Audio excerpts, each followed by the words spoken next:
Hi అండి. అందరికీ నమస్కారం. Welcome to my channel. ఈ వీడియోలో ప్రభుత్వ ఉద్యోగులకు భారీ ఊరట. సుప్రీంకోర్టు చారిత్రాత్మక తీర్పు విడుదల. దీనికి సంబంధించిన పూర్తి వివరాలు ఈ వీడియోలో తెలుసుకుందాము. వీడియోనైతే ఎక్కడ గాని స్కిప్ చేయకుండా ఎండ్ వరకు చూసేయండి. ఇన్ఫర్మేషన్ పూర్తిగా అర్థమవుతుంది.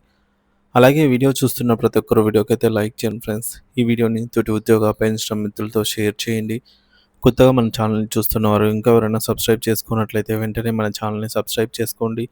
దీని ద్వారా నేను చేసే లేటెస్ట్ వీడియోస్ అన్నీ మీ వరకు రీచ్ అవుతాయి. ఇక ఆలస్యం చేయకుండా వివరాల్లోకైతే వెళ్ళిపోదాము.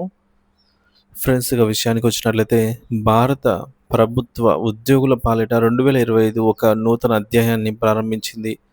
సుదీర్ఘకాలంగా పెండింగ్‌లో ఉన్నటువంటి ఉద్యోగుల డిమాండ్‌లను పరిగణలోకి తీసుకుంటూ సుప్రీంకోర్టు ఇటీవల వెలువరించినటువంటి ఈ యొక్క చారిత్రాత్మక తీర్పు అయితే పాత పెన్షన్ పథకాన్ని ఓపీఎస్‌ను పునరుద్ధరించే దిశగా కీలక మైలురాయిలుగా అయితే నిలిచింది. లక్షలాది మంది ఉద్యోగులు, వారి కుటుంబాలకు ఈ యొక్క తీర్పు ఆర్థిక భద్రతను, ఆనందాన్ని పంచుతోంది. పాత పెన్షన్ పథకం ఓపీఎస్ అంటే ఏమిటి? పాత పెన్షన్ పథకం అనేది ఒక ప్రభుత్వ సంక్షేమ వ్యవస్థ. ఇది ఉద్యోగులకు పదవీ విరమణ తర్వాత నిర్దిష్ట హామీ ఇవ్వబడినటువంటి ఆర్థిక సహాయాన్ని అందిస్తుంది.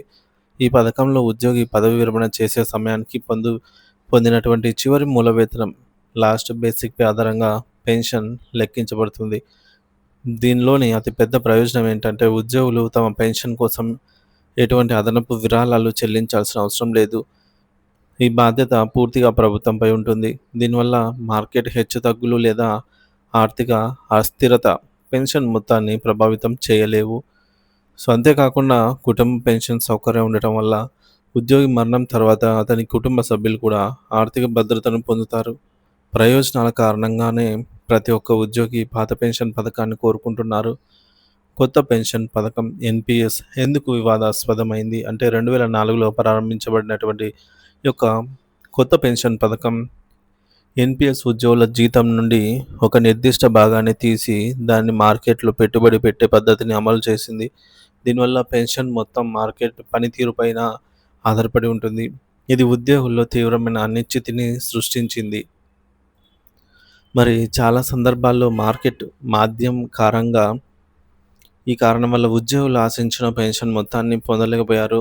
ఇదే దేశవ్యాప్తంగా ఉద్యోగ సంఘాలు పాత పెన్షన్ పునరుద్ధరించండి అని సీపీఎస్ రద్దు చేయండి అనే నినాదంతో ఉద్యమాలు ప్రారంభించడానికి ప్రధాన కారణం. మరి ఓపీఎస్‌లో ప్రభుత్వమే మొత్తం బాధ్యత వహిస్తూ ఉండగా, ఎన్‌పీఎస్‌లో ఉద్యోగులు తమ జీతాల నుంచి నెల నెలా కొంత మొత్తాన్ని చెల్లించాల్సి ఉంటుంది. అంతేకాకుండా ఎన్‌పీఎస్‌లోని మార్కెట్ హెచ్చుతగ్గులకు లోబడి ఉంటుంది. సుప్రీంకోర్టు తీర్పు ప్రభావము. సుప్రీంకోర్టు వెలువరించిన ఈ తీర్పు కేవలం కేంద్ర ప్రభుత్వ ఉద్యోగులకు మాత్రమే కాకుండా రాష్ట్ర ప్రభుత్వ ఉద్యోగులకు కూడా ఒక కొత్త ఆశను ఇచ్చింది. పదవీ విరమణ తర్వాత ఆర్థిక భద్రత పొందడం ఉద్యోగుల ప్రాథమిక హక్కు అని ఈ తీర్పు స్పష్టంగా తెలియజేసింది. ఇది సామాజిక న్యాయం మరియు ఉద్యోగుల సంక్షేమం వైపు ఒక పెద్ద అడుగుగా అయితే పరిగణించబడుతుంది. ఇది భవిష్యత్తులో ప్రభుత్వ ఉద్యోగుల ఉద్యోగాల ఆకర్షణను కూడా పెంచుతుంది. ప్రతిభావంతులు ప్రభుత్వ సేవలోకి ఆకర్షించడానికి దోహదపడుతుంది. ఆర్థిక ప్రయోజనాలు మరియు లెక్కించే పద్ధతి. కొత్త వ్యవస్థలో ఉద్యోగులు తమ చివరి మూల వేతనంలో 50% పెన్షన్‌గా పొందుతారు. ఉదాహరణకు ఒక ఉద్యోగి పదవీ విరమణ చేసే సమయానికి అతని బేసిక్ పే రూ. 1,00,000 అనుకుంటే వారికి ప్రతి నెల రూ. 50,000 పెన్షన్‌గా లభిస్తుంది. ఈ మొత్తం ఎటువంటి హెచ్చుతగ్గులు లేకుండా జీవితాంతం లభిస్తుంది. అంతేకాకుండా గ్రాట్యుటీ, సెలవుల నగదు మరియు ఇతర పదవీ విరమణ ప్రయోజనాలు కూడా యథావిధిగా లభిస్తాయి. ఉద్యోగి మరణం తర్వాత అతని లేదా ఆమె భార్య లేదా భర్త కుటుంబ పెన్షన్ సౌకర్యాన్ని పొందుతారు. ఇది కుటుంబానికి ఆర్థిక భద్రతను అందిస్తుంది. ప్రభుత్వ ఉద్యోగుల స్పందన. ఈ తీర్పుతో దేశవ్యాప్తంగా ఉద్యోగ సంఘాల్లో ఆనందం వెల్లువెత్తింది. చాలా సంవత్సరాల డిమాండ్ నెరవేరడంతో నాయకులు దీనిని న్యాయ గెలుపుగా అభివర్ణించారు. ఈ నిర్ణయం ప్రస్తుత మరియు భవిష్యత్ తరాలకు ఒక రక్షణ కవచంగా పనిచేస్తుంది అని వారు అంటున్నారు. ముఖ్యంగా మహిళా ఉద్యోగులకు ఇది చాలా ముఖ్యం. ఎందుకంటే వారి ఆర్థిక పరిస్థితి పురుషుల కంటే తరచుగా బలహీనంగా ఉంటుంది.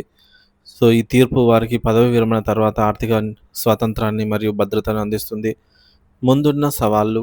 ఈ చారిత్రాత్మక నిర్ణయం వల్ల ప్రభుత్వ ఖజానాపై అదనపు ఆర్థిక భారం పడుతుంది.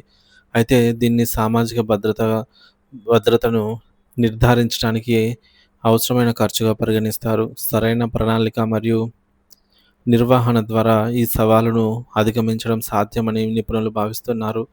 పాత మరియు కొత్త పెన్షన్ వ్యవస్థలను వ్యవస్థల మధ్య సులభంగా మార్పు చేయడానికి ప్రభుత్వం ఇప్పుడు ఒక స్పష్టమైన రోడ్ మ్యాప్‌ను తయారు చేయడం అవసరము.